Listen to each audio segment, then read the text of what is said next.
Hello everyone, welcome to my YouTube channel. मैं हूं Ravi Reddy, the lecture of mathematics.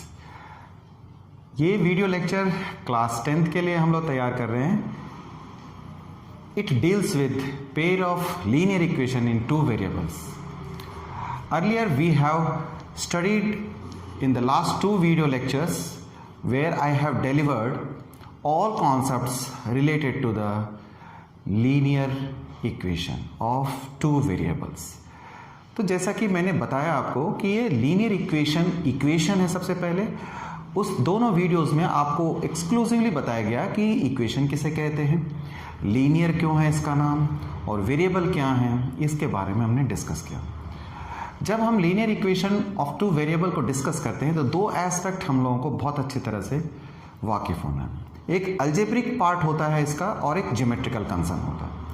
Geometric यानी फिलहाल ग्राफिकल कंसर्न। तो ज्योमेट्रिकल और ग्राफिकल पार्ट के लिए आपको मैंने पिछली वीडियो में आपको बताया, ठीक है, कि पिछली वीडियो में हमने देखा कि कैसे उसका एक ग्राफ प्लॉट होता है। ऑफ कोर्स आप लोग 9th क्लास में आपने पढ़ा है इसे, you have studied in the 9th class कि how to draw a graph from a given linear equation. हम लीनियर इक्वेशन से इस बात को समझते हैं कि ये एक लाइन होती है, ठीक है ना। तो इस जानकारी के साथ पिछले दो वीडियोस को हमने प्रोड्यूस किया है।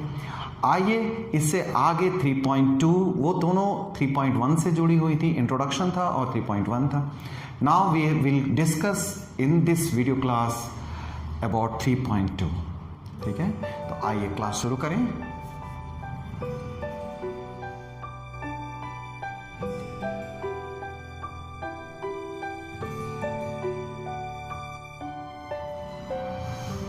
Welcome back my dear students. तो आइए हम लोग 3.2 में आगे स्टडी करने वाले हैं। उससे पहले मैं आपको कुछ बातें डिस्कस करना चाहता हूँ। देखिए, जैसे कि मैंने कुछ इक्वेशंस लिख लिए हमने। कंसीडर 3 इक्वेशंस हमने मेंशन किए यहाँ पर, है ना, 3 पेयर ऑफ इक्वेशंस। नाउ तो 3 पेयर ऑफ इक्वेशन में सबसे पहले क्या क्या डिस्कस करने वाले हैं और क्या क्या बातें हैं, मैंने पहले से थोड़ा सा समराइज लिख लिया है, सो दैट कि I can produce a very good content for you. अच्छे से बताने के लिए अच्छी तैयारी की जरूरत होती है। Now see this, x minus 2y is equals to 0 और 3x plus 4y minus 20 equals to 0। ये पहला क्वेश्चन है। क्वेश्चन मीन्स हम लोग एनालिसिस करेंगे, हम लोग पहले डिस्कस करने वाले हैं। तो क्या डिस्कस करेंगे? सबसे पहले वी हैव स्टडीड, अगर पहली वीडियो में अगर आप देखते हैं, पहली क्लास में हमने इसका डिस्कस किया था। तो ये 2 लाइनें आई थी, ये 2 लाइनें आई थी, इस तरह से इंटरसेक्ट कर रही थी। इंटरसेक्टिंग लाइन्स है ये, intersecting lines. There was, we get this intersecting lines, intersecting lines. और जो ये कॉमन पॉइंट आया था ये 4,2 आया था। जो इंटरसेक्टिंग पॉइंट था, हमने दोनों के ग्राफ डाले थे पहली लेक्चर में, इस क्वेश्चन को सॉल्व किया हमने। तो इसका पॉइंट ऑफ इंटरसेक्शन 4,2। सबसे पहले तो हम इस बारे में जानेंगे कि ये क्या है, ये कॉमन पॉइंट ऑफ इंटरसेक्शन जो कि हमने ग्राफ से अडॉप्ट किया, ये 4,2 है क्या। 4,2 अगर हम देखना चाहते हैं कि किसी भी दोनों इक्वेशन में x की वैल्यू, इट मीन्स इसका मतलब ये हो गया, ये x की वैल्यू 4 है और y की वैल्यू 2 है बेटा। x की वैल्यू यदि 4 रखते हो पहली इक्वेशन में, है ना, तो क्या देखते हैं हम, इधर 0 आया और इधर भी 0 आ गया, ठीक है। यानी इसका एक सॉल्यूशन हो गया, इस लाइन की एक सॉल्यूशन है, इस इक्वेशन का ये सॉल्यूशन है, इंप्लाई करता है 4,2। आइए आगे भी बढ़ते हैं। पहले फॉर, मैं कहना चाहता हूँ for 3x plus 4y minus 20 is equals to 0, है ना। इसमें अगर हम पुट करेंगे, मैं यहाँ लिख देता हूँ इस क्वेश्चन के लिए, for x minus 2y is equals to 0, है ना। इसके लिए अगर हम पुट करेंगे तो 3 into 4 plus 4 into 2 minus 20 is equals to 0. You can see this 12 plus 8 minus 20 equals to 0. बेटा 0 equals to 0 आया आपको, है ना। तो what does it mean, हम लोगों ने इस बारे में डिस्कस भी किया। इसका मतलब हो गया कि 4,2 is a common solution of pair of equation,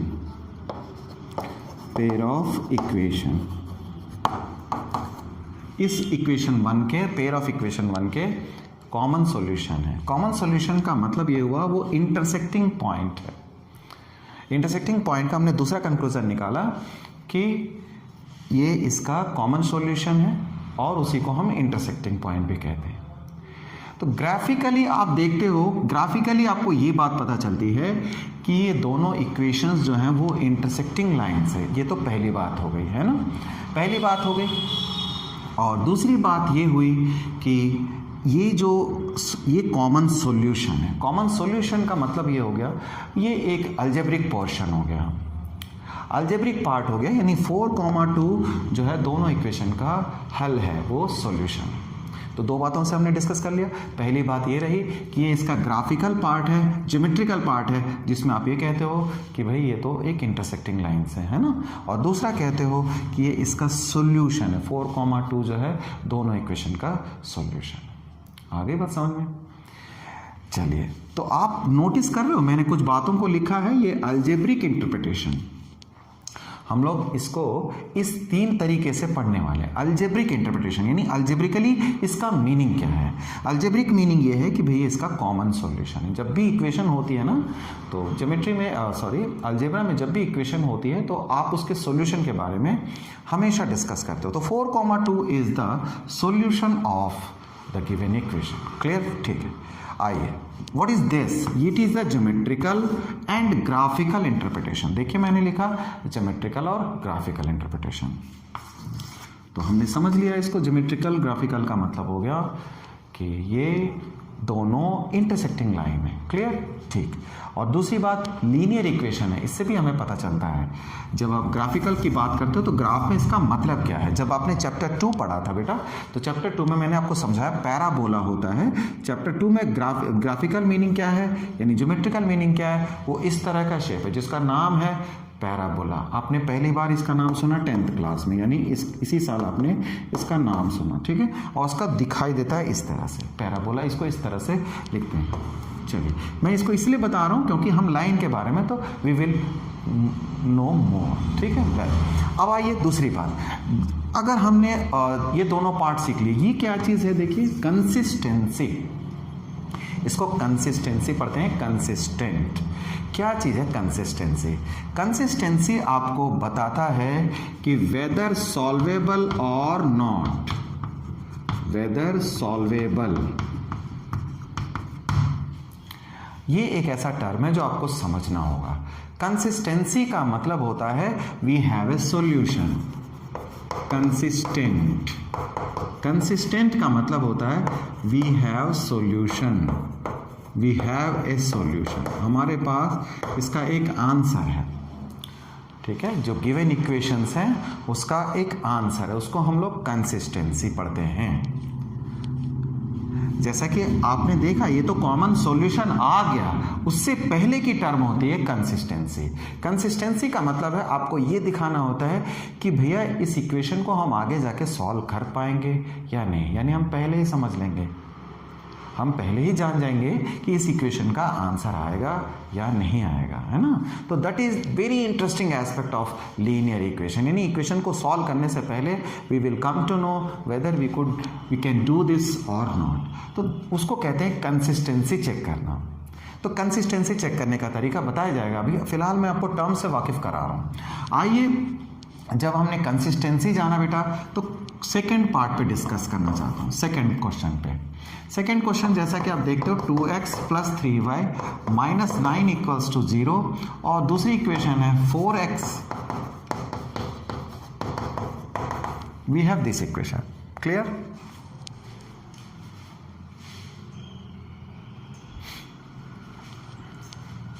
जब आपने ये देखा है ना, इसमें क्या देखने को मिलता है हमें? इसमें ये देखने को मिलता है, हमने इसका लाइन प्लॉट किया है। We have drawn this line also in the first lecture itself. ये बहुत सिंपल से लाइनें हैं। आपको एक बात बता दिया जाए, आप इसे इंटू 2 करते हो बेटा, तो you will get this equation, आपको ये इक्वेशन मिल जाएगी। और आप इसको 2 से डिवाइड करते हो तो आपको पहली इक्वेशन मिल जाएगी। तो ये बात समझाई गई थी पहले लेक्चर में। ऐसा हो सकता है कि दो इक्वेशन एक जैसे लगते हैं, तो एक तरह से कह सकते हो both are same equation, both are same equation, या कहिए इक्वलेंट, ये ज़्यादा अच्छा रहेगा। बोथ आर सेम इक्वेशंस और इक्विवेलेंट इक्वेशन, इक्विवेलेंट इक्वेशंस कहते हैं। जैसे आप कहते नहीं हो 4/6 है बेटा, तो उसको कैंसिल करके 2/3 लिखते हो, 2 से कैंसिल कर दिया तो इसको कहते हैं इक्विवेलेंट रेशियो बोलते हो ना। इस तरह 4/6 को लोअर टर्म में जब लेके आओगे तो वो 2/3 मिलता है। तो ये इक्विवेलेंट रेशियो है, इक्विवेलेंट रैशनल टर्म्स हैं। इस तरह से ये इक्विवेलेंट इक्वेशंस हैं। इक्विवेलेंट इक्वेशंस हमने ज्योमेट्री यानी हमने जब इसका ग्राफिकल पार्ट देखा था, तो ग्राफिकल पार्ट में मैंने आपको समझाया ग्राफिकल पार्ट क्या होता है। आपने एक लाइन ड्रॉ कर दी बेटे, एक line, we have drawn one line, what we see the other line still exist on the same line. उसी लाइन पर आपको दूसरी लाइन भी मिलती है। मैंने देखिए फिर से यहाँ भी कलर चेंज किया, उस दिन भी कलर चेंज करके बताया था आपको उतना ज़्यादा साफ नहीं दिख रहा होगा, बट यू कैन यस। तो बात ये आ रही है कि आप इन दोनों लाइनों को जब आप प्लॉट करोगे, ग्राफ में डालोगे, जो कि पिछले वीडियो में हमने अच्छे से कंसर्न किया, तो आपको क्या होगा, एक लाइन इंपोज, दोनों लाइनें एक दूसरे पे इंपोज हो जाएंगी। दोनों लाइनें सेम लाइनें कहलाएंगी, वो एक के ऊपर एक लाइन आती है। इसको कहते हैं सुपर इम्पोज्ड लाइन, है ना। ऐसा आपके टर्म्स में नहीं आएगा, मैं समझा रहा हूँ। सुपर इम्पोज्ड लाइंस एक दूसरे के ऊपर आ जाती हैं। इसको यहाँ पर कहा जाता है कोइंसिडेंट लाइंस। कोइंसिडेंट का मतलब एक लाइन के ऊपर दूसरी लाइन होगी, है ना। तो उस तरह से कोइंसिडेंट लाइंस हैं। इस तरह से हम समझ पाते हैं इस लाइन को, मतलब इस जैसे इक्वेशन को। तो बात तो ये आ गई, आपने डिस्कस कर लिया अलजेब्रिक ज्योमेट्रिक पार्ट को, तो डिस्कस कर लिया। ये अलजेब्रिक पार्ट पे आते हैं। अलजेब्रिक पार्ट क्या होगी इसकी, ये तो ज्योमेट्रिक पार्ट है। अभी हम लोग एनालिसिस कर रहे हैं, इसलिए मैं इसको एज अ क्वेश्चन नहीं समझा रहा हूँ। ये हमने अलजेब्रिक पार्ट देखा। ज्योमेट्रिक पार्ट क्या है, ये ज्योमेट्रिक पार्ट था, ये ज्योमेट्रिक पार्ट था, ज्योमेट्रिक ना। अलजेब्रिक हम अगर आते हैं बेटे, अलजेब्रिक में क्या मतलब है, अलजेब्रिक का सेंस क्या है, क्या सर इसका सॉल्यूशन आएंगे, कितने आएंगे। एक जब बात करते हो कि सर क्या ये सॉल्व होगा, तो you are talking about consistency, ठीक है। आपने ये डिस्कस किया कि ये कंसिस्टेंट है। दूसरी बात आती है कि ये सॉल्व होगा तो क्या कितने आंसर्स होंगे इसके। If you talk about this aspect, तब हम उसके अलजेब्रिक इंटरप्रिटेशन के बारे में बात कर रहे हैं। तो अलजेब्रिक इंटरप्रिटेशन के बारे में अगर हम बात करें, तो यहाँ पर देखिए ये लाइन एक दूसरे के ऊपर है, और जो कॉमन पॉइंट्स हैं कितने हैं बेटे, इनफाइनाइट कॉमन पॉइंट्स हैं दोनों पर। अगर आप कहते हो, ठीक है, जैसे आप देखिए मैंने ये एक लाइन है और ये एक लाइन है, मैंने इस तरह से एक दूसरे के ऊपर रख दिया। आप देखो मेरे दोनों अगर एक उंगलियां फिंगर्स जो हैं, अगर वो लाइन को शो कर रही हैं, तो देखिए इनफाइनाइट पॉइंट्स टच कर रही हैं ना, इनफाइनाइट पॉइंट्स टच कर रही हैं। जब ये इनफाइनाइट पॉइंट्स टच करती हैं, जैसे ये एक पॉइंट टच कर रहा है ना, ये तो एक पॉइंट टच करने वाली बात हो रही है। और जब ये ऐसे रखते हैं हम इसे, तो इनफाइनाइट पॉइंट्स टच करते हैं। और जब ये इनफाइनाइट पॉइंट्स टच करेंगे तो इनफाइनाइट कॉमन पॉइंट्स हो गए, और इनफाइनाइट कॉमन पॉइंट्स हो गए, इसका मतलब हो गया ये इनफाइनाइट सॉल्यूशन भी होंगे बेटे। इनफाइनाइट सॉल्यूशंस हैं। इनफाइनाइट सॉल्यूशन का मतलब क्या हुआ, इनफाइनाइट सॉल्यूशंस का मतलब तो वही है जो ये मतलब है। इनफाइनाइट सॉल्यूशन का मतलब ऐसे बहुत सारे आंसर होंगे जो दोनों इक्वेशंस को सेटिस्फाई करेंगे। यहाँ एक आंसर था जो दोनों इक्वेशन में, जैसे कि आपने 4,2 पुट किया तो यू गॉट कि ये भैया ये तो दोनों को सेटिस्फाई करता है। इस तरह यहाँ बहुत सारे आंसर होंगे जो दोनों को सेटिस्फाई करेंगे। इनफाइनाइट सॉल्यूशन, लेकिन मैं एक टर्म इस्तेमाल करूँगा, डिपेंडेंट सॉल्यूशन इस्तेमाल करूँगा, ठीक है। इसको कहते हैं डिपेंडेंट सॉल्यूशन। इस समय मैं इसको ज़्यादा एक्सप्लेन नहीं करूंगा, अभी आने वाले हैं इस पर। डिपेंडेंट सॉल्यूशन कहा जाता है इसे, एग्री, ओके। इनफाइनाइट सॉल्यूशन और डिपेंडेंट सॉल्यूशन एक जैसी चीज़ें हैं, इसको डिपेंडेंट सॉल्यूशन कहते हैं। अब आती है कंसिस्टेंसी की बारी। सर ये क्या कंसिस्टेंट है? जब इस तरह के लाइंस होंगे, जैसे कि आप देख रहे हो एक ही लाइन से दूसरी लाइन हम एक्वायर कर रहे हैं, we can get the other equation from the one. तो अगर ऐसा होगा तो क्या ये कंसिस्टेंट है? क्या ये सॉल्वेबल मानेंगे हम इसे? यस बेटे, इसको सॉल्वेबल मानेंगे। Yes, they are consistent. इसको हम लोग कहेंगे यस कंसिस्टेंसी। यहां जब मैं इस्तेमाल करूंगा तो कंसिस्टेंट नहीं कहूंगा, कंसिस्टेंसी चेक कर रहे हैं, ठीक है बेटे, कंसिस्टेंसी। तो यस कंसिस्टेंट मैंने लिखा, एस कंसिस्टेंट, यानी ये कंसिस्टेंट होंगे। Got, okay. अब अगर आपको ये चीज मिल गया तो अब देखते हैं। यस कंसिस्टेंट का मतलब ये हो गया कि हाँ भैया, अगर दोनों लाइनें एक दूसरे के ऊपर हैं तो उसे हम कंसिस्टेंट मानेंगे। 3 बातें क्लियर हो गई। कौन कौन सी बातें थी? हमने कंसिस्टेंस कहा, कंसिस्टेंट कहा, तो यस इट इज कंसिस्टेंट। और आप कहोगे अलजेब्रिक इंटरप्रिटेशन क्या है? तो अलजेब्रिक इंटरप्रिटेशन ये है बेटे, इनफाइनाइट कॉमन पॉइंट्स मिलता है, इसमें बहुत सारे पॉइंट्स होंगे। बहुत अच्छे। अब यानी इनफाइनाइट सॉल्यूशंस होंगे, ये इसका अलजेब्रिक पार्ट था। ज्योमेट्रिक पार्ट यानी ग्राफिक पार्ट क्या है इसका? ग्राफिक पार्ट ये है कि ये कोइंसिडेंट लाइंस हैं, ये कोइंसिडेंट लाइंस है ना। मजेदार बात है ना बेटे? चलिए, तो अब जब दो लाइनों को हमने डिस्कस कर लिया, दो पेयर ऑफ इक्वेशंस को डिस्कस किया, तो आइए हम तीसरे पेयर को डिस्कस करते हैं, देखते हैं कि वो क्या बताता है हमें। आइए देखो, थर्ड में अगर मैं लिखता हूं x + 2y - 4 = 0 and 2x + 4y, it is there. Suppose we have this, then what? अब हम क्या समझेंगे इसे, है ना?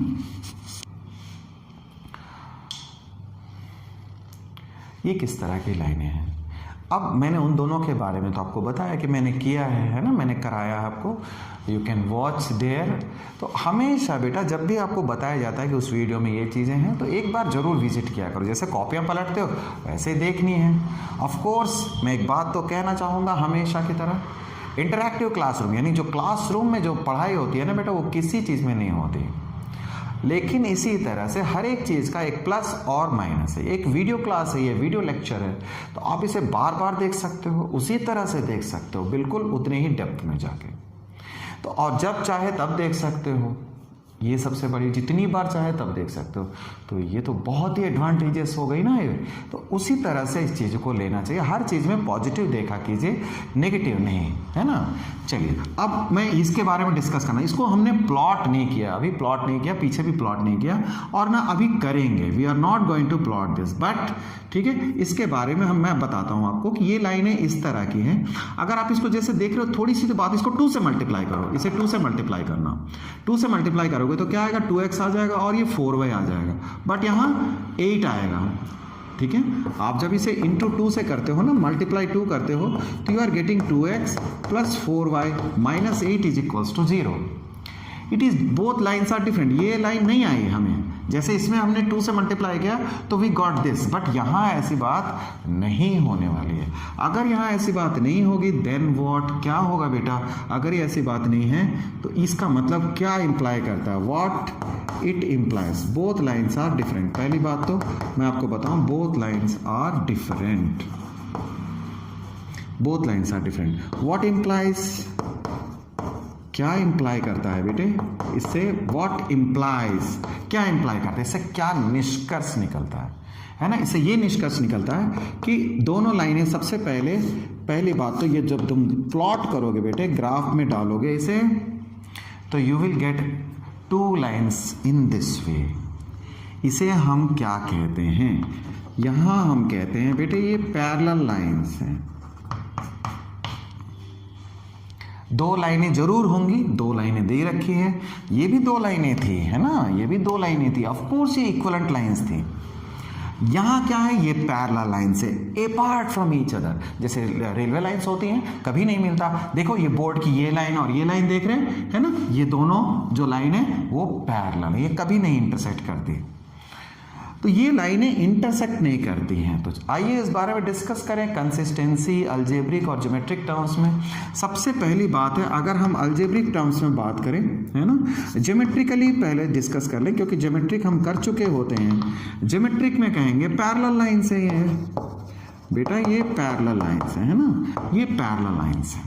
बहुत बढ़िया, ये दोनों लाइन हम ड्रॉ कर ले तो दिख रहा है हमें। अब क्या दिक्कत है, geometric and parallel, we can say that in geometrical sense parallel lines हो गए। पैरेलल लाइंस का कोई डेफिनेशन पूछ ले बेटा, पैरेलल लाइंस होती क्या है, तो एक बार को समझ में नहीं आता, बट मोस्ट ऑफ यू आप जानते हैं ना। हाँ यस, पैरेलल लाइंस का मतलब no common points, there are no common point. इससे पहले जो हमने इस इक्वेशन में देखा था, हमने देखा था कि उसमें कॉमन पॉइंट्स होते हैं, तो इसमें कॉमन पॉइंट्स नहीं होंगे। जो कॉमन पॉइंट्स नहीं होते हैं वो पैरेलल लाइंस होती हैं। वाह ठीक, वेल अब ज्योमेट्रिक में हमने पैरेलल लाइंस देख लिया। पैरेलल लाइंस के बाद अब ज्योमेट्रिक सेंस के बाद अब आते हैं अलजेब्रिक में। अलजेब्रिक में क्या है भाई, अलजेब्रिक में क्या मतलब है अलजेब्रिक का? अलजेब्रिक का मतलब ये होता है कि इसका सेंस क्या है, क्या इसका सॉल्यूशन, कितने सॉल्यूशन होंगे। जब मैं कह रहा हूँ पैरेलल लाइंस हैं, तभी तो इसका मीनिंग पता चल गया कि नो सॉल्यूशन। जब इसमें कोई कॉमन पॉइंट्स नहीं आएगा, यानी नो कॉमन पॉइंट्स, पहले ये लिखना ज़्यादा अच्छा रहेगा ना, ठीक है। नो कॉमन पॉइंट्स इंप्लाई करता है बेटे ये नो सॉल्यूशन, इसका सॉल्यूशन नहीं होगा अलजेब्रिक पार्ट में। बहुत अच्छा, अब बात आती है consistency. Now come, consistency check करेंगे बेटे। कंसिस्टेंसी क्या होगी इसकी?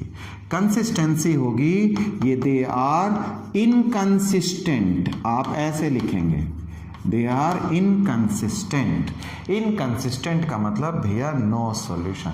जब आपने लिख दिया ऊपर नो सॉल्यूशन जब कहते हो तो उसका मतलब हो गया वो इनकंसिस्टेंट।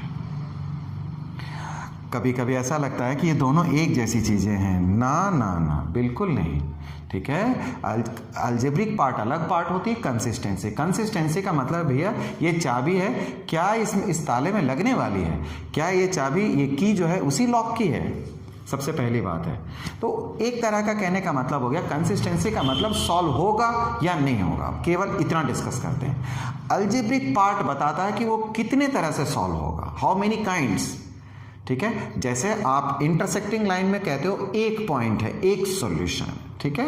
और उसके बाद कहते हो पैरेलल लाइंस में, पैरेलल लाइंस में आपने कह दिया कि इनफाइनाइट सॉल्यूशन है।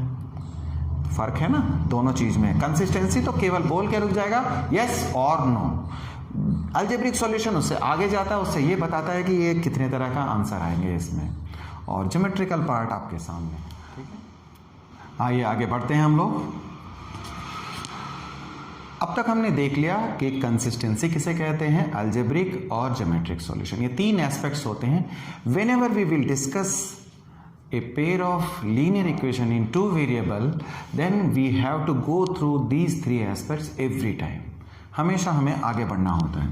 चलो सबसे पहले for a pair of linear equation, मैंने क्वेश्चन पहले लिखा हुआ है बट आपको कुछ और बताने वाला हूँ। For pair of linear equation let कीजिए, आपके पास मान लो दो इक्वेशन है, a1x b1y plus c1 equals to 0। ये पहली इक्वेशन होगी जिसको मैं L1 भी कहा करता हूँ। Call this one as other equation L2, a1x b1y plus c1 equals to 0, L1 L2 L3, ठीक है। ये दो इक्वेशंस मैंने लिख लिए। आइए हम सबसे पहले फाइंड, आप पहले a1 b1 एंड c1 आप पहले फाइंड कर लीजिए, ठीक है। और इसी तरह से एंड a2 b2 c2 आप पहले इसको अलग से निकाल लें, एक्स वाई जेड के साथ जो एक्स वाई के कोफिशिएंट कांस्टेंट हम जो पहले उसे अलग से कर लें। अब जैसे कि कंसीडर इफ, जैसे कि मैं बताऊं, आप यहाँ पर टेबल देखना, टेबल कहेंगे चेक। इसके बाद आप जैसे कर लिया, अब सेकेंड स्टेप होता है, सेकेंड स्टेप होता है find a1 bye a2, a1 upon a2 find करेंगे, b1 अपॉन में b2 and c1 upon c2। ये तीनों बारी बारी से फाइंड कर लें। सबसे पहले तो आपने a1 b1 c1 निकाल लिया और फिर A2 B2 C2 आपने फाइंड कर लिया। गो थ्रू दिस, आप इसे करके देखना, A1 by A2, B1 by B2 and C1 by C2। पहले तीनों इस तरह के रेशियोज, फाइंड रेशियो है ना, ये रेशियो आप फाइंड करके चेक करना। अब आते हैं अपने काम की चीज पे, ठीक है। वेरीफाई केस वन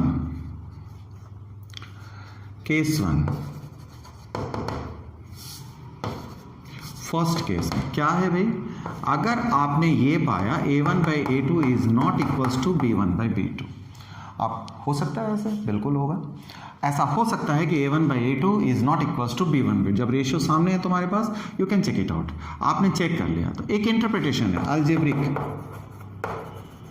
सबसे पहले कंसिस्टेंसी, इसके बारे में डिस्कस कर लेंगे, स्पेस घट जाएगा। चलिए फिर यहीं पर मेन रख लूँ, A1 by A2 is not equals to B1 by B2, है ना। अब मैंने कहा कंसिस्टेंसी चेक करेंगे। कंसिस्टेंसी के बारे में तुम क्या कहना चाहोगे?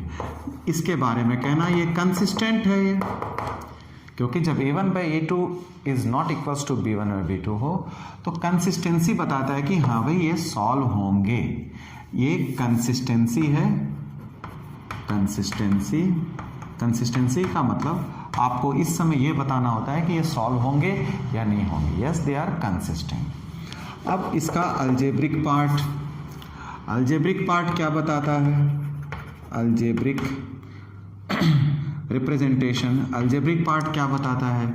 अलजेब्रिक पार्ट बताता है ये यूनिक सॉल्यूशन है। यूनिक सॉल्यूशन का मतलब केवल एक आंसर आएगा। यूनिक का मतलब होता है ओनली वन, यूनिक, उसका प्लेस कोई नहीं ले सकता। मैं आपको कैसे समझा रहा हूँ, ये एक फंडामेंटल है ना, ये हर क्वेश्चन में लगने वाला कॉन्सेप्ट है, तो पहले उसको इस तरह से हम समझ लेंगे, डिफाइंड पार्ट की तरह। A1 by A2 is not equals to B1 by B2, तो हमने देखा कंसिस्टेंट होते हैं। और ये अल्जेब्रिक इंटरप्रिटेशन ये है कि भाई इसका एक सॉल्यूशन होगा, और तीसरा ये है ग्राफिकल, जिसे मैं ज्योमेट्रिकल भी कहता हूँ। ग्राफिकल सेंस, ये मैं ज्योमेट्रिकल सेंस है मेरा ये, और ग्राफिकल सेंस है। तो ग्राफिकल सेंस से हमें क्या समझ में आती है, ये इंटरसेक्टिंग लाइंस होंगी बेटा, देज आर इंटरसेक्टिंग लाइंस, यानी लाइंस किस तरह की होंगी वो हमको यहाँ से समझ में आ जाएगा। बहुत अच्छी बात है। चलिए, इंटरसेक्टिंग लाइंस हमने फर्स्ट कॉन्सेप्ट क्लियर कर लिया। फर्स्ट कॉन्सेप्ट कैसा, हमने एक लाइंस, दो लाइन की इक्वेशन ले ली बेटे, दो लाइनों की एक इक्वेशन लेट कर लिया, फिर उसके बाद हमने एक रेशियो देखा, यानी उनके कोफिशिएंट से केवल A1 B1 C1, X और Y नहीं लेना, ठीक है। जब तुम B1 लोगे तो B1 के साइन को भी कंसीडर करना है। जब A1 लेते हो तो ध्यान रखना A1 के आगे साइन क्या है वो भी कंसीडर करेंगे, C1 के आगे जो साइन है that also you have to consider. बहुत अच्छी बात है। चलिए, तो इसके बाद आप रेशियो फाइंड कर लेंगे, और अगर आपके रेशियो में ये बात अगर आपको दिखाई देती है फर्स्ट केस में बेटा, तो फर्स्ट केस में अगर ये बात दिखाई देती है तो आप कहोगे ये सारी स्टेटमेंट्स सच होंगी 1 by 1।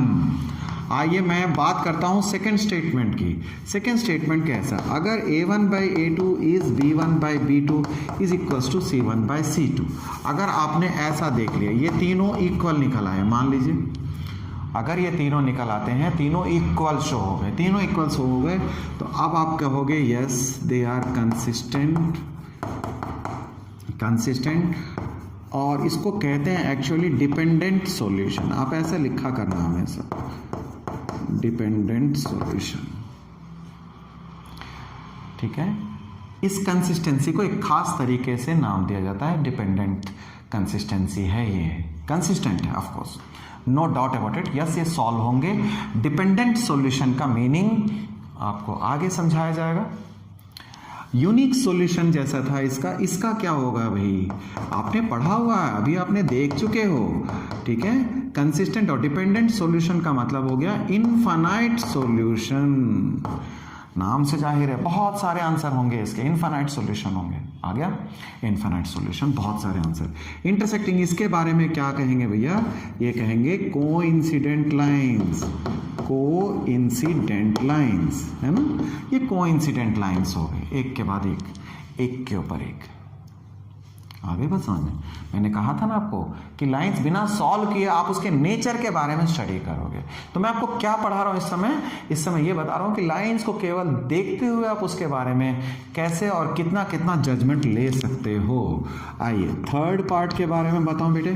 थर्ड पार्ट में क्या है, a1/a2 is equals to b1/b2 is equals to c1/c2 नहीं है। Of course it is not equals to c1/c2, मतलब ये दोनों तो इक्वल हैं बट ये नहीं है, मान लीजिए थर्ड रेशियो इक्वल नहीं है इन दोनों के। अगर ऐसा होगा देन हम क्या कहेंगे, जैसा कि आपको बताया जा चुका है, वो इनकंसिस्टेंट कहे जाएंगे। ये इनकंसिस्टेंट है भैया, ये कंसिस्टेंट नहीं है। इस एस्पेक्ट को हमने डिस्कस किया, कंसिस्टेंस। और ये क्या है, नो सॉल्यूशन, ये इसका आंसर ही नहीं आने का है, you want get the solution. और तीसरी क्या है, कोइंसिडेंट लाइन की जगह यहां जब ऐसी बात आएगी तो आप कहेंगे ये तो पैरेलल लाइंस है, we call this one as a parallel lines. ये बात आती है इस तरह से। क्लियर हो गई? क्लियर का मतलब ये रटने वाली चीजें हैं, आपको ये ध्यान रखना पड़ेगा। ये इस तरीके से कॉलम वाइज आप देख सकते हो कि ये कॉन्सेप्ट है ना। यानी ये स्टेटमेंट आता है तो आप इन तीनों में से जो बात पूछी जाएगी, ऑफ कोर्स जो बात पूछी जाएगी वही लिखोगे। और ये आता है तो इन तीनों में से, मतलब एनसीईआरटी 3.2 एक्सरसाइज में आपको जो क्वेश्चंस हैं कभी इस पर पूछा जाता है कभी इस पर, यानी एक क्वेश्चन के 3 एस्पेक्ट्स बन जाते हैं। ठीक है, लाइन के बारे में सिंपली इतना पूछ लेगा कि ये कंसिस्टेंट है या नहीं है, बता दो भाई, बस 1 नंबर के लिए बहुत अच्छा क्वेश्चन हो गया, है ना।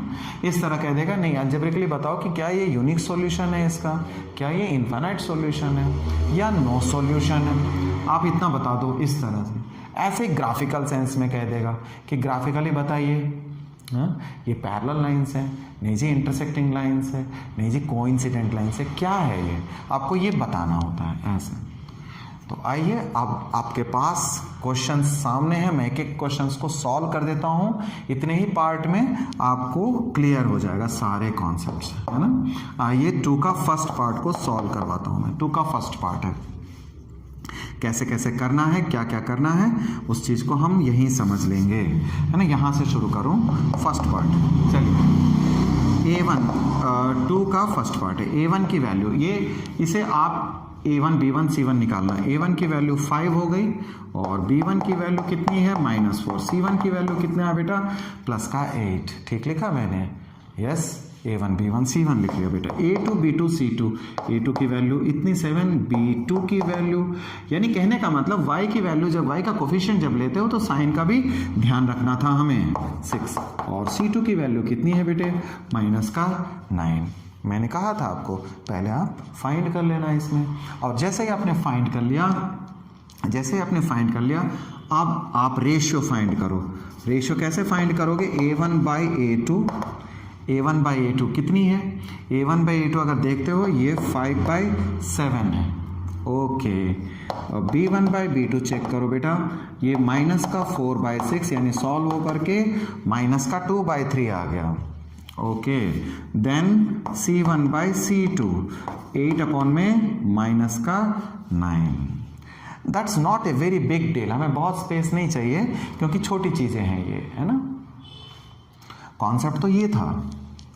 A1/A2 B1/B2 ये सब हमने फाइंड कर लिया। अब आगे बढ़ते हैं, ये 2 का फर्स्ट पार्ट को हम डिस्कस कर रहे हैं इस समय।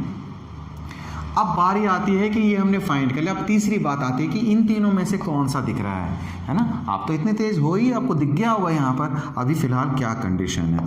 तो हम इसका सेकेंड पार्ट में हियर हम क्या देख रहे हैं, A1/A2 is not equals to B1/B2, है ना। इसको सॉल्व करने में -2/3 आया जबकि ये 5/7 आया।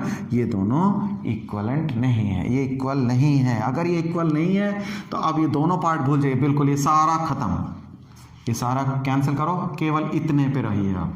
और देखना ये है कि क्वेश्चन क्या पूछा है। मैंने इस बारे में तो बात ही नहीं की। अगर आप एनसीईआरटी के क्वेश्चन जैसे ग्राफिक में देख पाओगे शायद, आप अगर आप बुक देखते हो तो इसमें ये पूछा गया है कि ये किस तरह के हैं लाइंस, क्या ये इंटरसेक्टिंग एट ए पॉइंट है या कंसिस्टेंट है, कोइंसिडेंट है या पैरेलल है। यानी क्या पूछा आपसे, ये चीज़ें पूछी है, उसका ग्राफिकल सेंस पूछा गया। तो ग्राफिकल सेंस पूछा गया तो फर्स्ट पार्ट में आप कह दोगे a1/a2 b1/b2 है। अगर ग्राफिकल सेंस में है तो आप कहोगे yes they are intersecting line, they are intersecting lines. इस तरीके से आपने मेंशन कर दिया। ये इसका आंसर हो गया 1 मार्क्स के लिए। ये एक अच्छा क्वेश्चन समझा जाता है। ओके वेल, आइए ये हमने सॉल्व कर लिया बेटा। तो अब इसकी इसी प्लेस पे मैं इसको मिटो देता हूँ। अब इसी क्वेश्चन में आपको कहता कि कंसिस्टेंसी, जैसा कि आगे के क्वेश्चनों में मेंशन है, कंसिस्टेंसी चेक करो तो केवल आप कहते कंसिस्टेंट है। ठीक है, इसी तरह के कुछ और क्वेश्चनों में कहा गया अलजेब्रिकली बताओ भाई कितने आंसर होंगे इसके, तो आप बता दोगे यूनिक सॉल्यूशन है इसका, है ना। आप उसी तरह से मेंशन करना जो चीज़ दे रखी है। मैं जब भी पढ़ाता हूँ तो तीनों पार्ट को एक साथ समझाया करता हूँ क्योंकि इससे आपको क्लैरिटी आ जाएगी। अब आइए सेकंड 2 का सेकंड पार्ट में। सेकंड पार्ट जैसा कि आप देख रहे हैं 9x + 3y + 12 = 0, 18x + 6y + 24 = 0। ये 2 इक्वेशंस आ गए मेरे पास। चलिए बच्चे, a1 की वैल्यू देखना 9 है, b1 की 3 एंड c1 की 12। इस तरह से a2 की वैल्यू चेक करो 18, b2 की चेक कर सकते हैं 6, c2 की चेक कर सकते हैं 24 है। बहुत अच्छी बात। अब हम फर्दर आगे बढ़ेंगे। a1/a2 कितना है 9/18, यानी कि ये 1/2 आ गया। b1/b2 चेक करो, b1/b2 कितना है आपके पास 3/6, ये भी 1/2। अगर आप c1/c2 देखते हो तो 12/24, दिस ऑल्सो गिव्स यू 1/2। अरे भैया इतना क्यों नहीं जानेंगे, ये तो बहुत ही आसान है ना, है कि नहीं। तो a1/a2, b1/b2, c1/c2 तीनों वैल्यू सेम आई। हियर आप कहना a1/a2 you can say this c1/c2 value. तो जैसे ही हमें ये चीज़ मिल गई, ये तीनों इक्वल हैं। अगर ये तीनों इक्वल हैं तो इसका मतलब आपसे जो पूछा गया, वैसे क्वेश्चन में पूछा गया है ग्राफिकल सेंस, है ना। ग्राफिकल जैसे ही आप बोलोगे, ठीक है, अब दे आर, सिंपली इतना बोलना, they are coincident lines, coincident lines कह दिए, है ना। मेरे लिखने से पहले आपको समझ में आ गया होगा कोइंसिडेंट लाइंस कहेंगे। अगर पूछेगा कंसिस्टेंसी है जी, तो हाँ जी ये कंसिस्टेंट है। ठीक है, आपने ये बात कह दिया। फिर आपसे पूछा जाता है, क्या पूछा जाए, यही 3 एस्पेक्ट में से कोई एक बात पूछी जाती है। आइए लास्ट वाली लाइन के बारे में डिस्कस कर लेता हूं। लास्ट वाली पार्ट जो है वो थर्ड पार्ट देखिए इसका। a1 की वैल्यू 6, b1 = -3, c1 = +10, है ना। और a2 becomes 2, b2 की जो वैल्यू है वो -1 है, c2 की वैल्यू 9 है। ओके वेल, तो अब जो है a1/a2 यदि करते हैं हम 6/2, we get here 3। b1/b2 find किया जाए, -3/-1, 3 आया। आप समझ पाओगे आज की क्लास बड़ा स्मूथली चल रही है ना। मेरे को लगता है कि मैं काफ़ी अच्छा डिलीवर कर रहा हूँ। कभी कभी एहसास हो जाता है, अब भी काम करते हो, मतलब ये है कि काफ़ी सिस्टमैटिक प्रेजेंटेशन हो रही है। तो इससे क्या है कि आपको चीज़ समझने में आसान हो जाती है। तो 10/9 आ गया। 10/9 तो ये सॉल्व तो होगा नहीं, है ना। ये c1/c2 देखिए 10/9। आपने क्या देखा बेटा, ये तो बहुत अजीब सा क्वेश्चन हो गया। एक तरह से कहा जाए तो पहली वाली तो इंटरसेक्टिंग हो गई, दूसरी वाली हो गई कोइंसिडेंट लाइन से, है ना। अब तीसरी भी देखो, तीसरी अभी केस आ गई। यानी आप देख रहे हो क्या, हियर a1/a2 और b1/b2 ये तीनों तो सेम है, ये दोनों तो सेम है। a1/a2 भी 3 आ गया, b1/b2 भी 3 आ गया, but it is not equals to c1/c2। ये 10/9 तो अलग चीज़ है, ये कैंसिल भी नहीं हो रही है। बहुत अच्छा। तो आपको क्या करना है, आपको तो सिंपली स्टेटमेंट देना है। तो देयरफॉर आप बोल सकते हो द लाइंस आर, क्या है, लाइंस आर पैरेलल, क्योंकि आपको पैरेलल इनके बारे में, ज्योमेट्रिकल सेंस के बारे में दे आर पैरेलल, पैरेलल बोल दोगे। कंसिस्टेंसी के बारे में पूछ ले यदि, तो आप कह दोगे कि भैया ये इनकंसिस्टेंट है ना, ये कहना है। और अगर पूछेगा नंबर ऑफ सॉल्यूशंस बताइए आप मुझे, तो नंबर ऑफ सॉल्यूशंस जो है आप उसको कहोगे नहीं, अल्जेब्रिक सेंस पूछ लिया तो आपने कह दिया कि उसको कि ये इसका कोई सॉल्यूशन नहीं होगा, नो सॉल्यूशन अबाउट इट। तो आगे हम लोग बहुत कुछ पढ़ने वाले हैं, ठीक है ना, बहुत कुछ पढ़ेंगे आगे, लेकिन आज की क्लास में हम लोग इतना ही स्टडी करेंगे। और ये काफ़ी कुछ हमने आज पढ़ा। तो इस तरीके से इसका, जैसे सेकंड क्वेश्चन से मैंने स्टार्ट किया बेटा, इसका पहला क्वेश्चन ग्राफ का है, उसे मैं अगली क्लास में शायद सॉल्व कर दूं। आपको काफ़ी अच्छा जानकारी हो गया है। आप अगले क्वेश्चनों को ट्राई कर सकते हैं। एनसीईआरटी के जो बाकी क्वेश्चन है वो बहुत इजी हैं, सो गो थ्रू विद दैट। और कमेंट सेक्शन में आके बताना कि आपको ये क्लास कैसी लगी, है ना। और इसी तरीके से हम लोग क्लास को आगे जारी रखेंगे। और क्लास को तो जितना इंटरेस्ट बनाया जा सकता है, आपका जितना पार्टिसिपेशन होगा क्लास उतनी मज़ेदार होगी। तो पार्टिसिपेशन कैसे, पार्टिसिपेशन आइए लाइक कीजिए, कमेंट करें आप, है ना। और अपने फ्रेंड सर्कल में जो शेयर करिए इस वीडियो लेक्चर्स को। ऐसे भी लॉकडाउन का पीरियड है, ये टर्म को तो लाना ज़रूरी है क्योंकि ये वीडियो कभी भी देखी जा सकती है। तो पर्पस तो मेन ये था कि हाँ भाई आपको एक नॉलेज शेयर जो है वो नहीं रुकनी चाहिए इस ड्यूरेशन में। तो जैसे हर टीचर कुछ ना कुछ कर रहे हैं, तो मैं भी अपने तरीके से जितना मैक्सिमम आपसे शेयर कर सकता हूँ। तो चलिए इस क्लास को यही फिनिश करते हैं। ऑल द बेस्ट कहता हूँ आप सबको, आपके पेरेंट्स को सेफ हेल्थ के लिए विश करता हूँ। Thank you, all the best for your presence, all the best once again, thank you.